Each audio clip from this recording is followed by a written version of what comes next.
চলতি বছর থেকে 3.5 মাস এগুলো এসএসসি পরীক্ষা। আগামী বছর 7 জানুয়ারি থেকে এসএসসি ও 6 জুন থেকে এইচএসসি।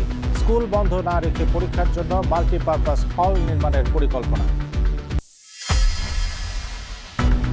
গাজীপুরে পরিবারের 5 সদস্যকে খুনের প্রধান আসামি গৃহকর্তা ফোরকান মিয়ার মোবাইল মিলল পদ্মা সেতুতে। সিসিটিভিতে নদীতে ঝাঁপ দেওয়ার দৃশ্য, পুলিশের ধারণা আত্মহত্যা।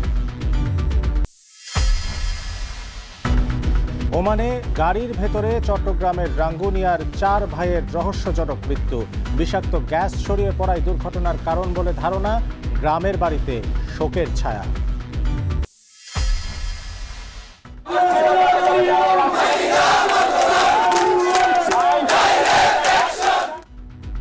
এবং দক্ষিণ কোরিয়া যেতে না পারায় আন্দোলনে 13,000 কর্মী। প্রবাসী কল্যাণ ভবনের সামনে সড়ক অবরোধ, সরকারি হস্তক্ষেপে পুনরায় তালিকাভুক্তির দাবি।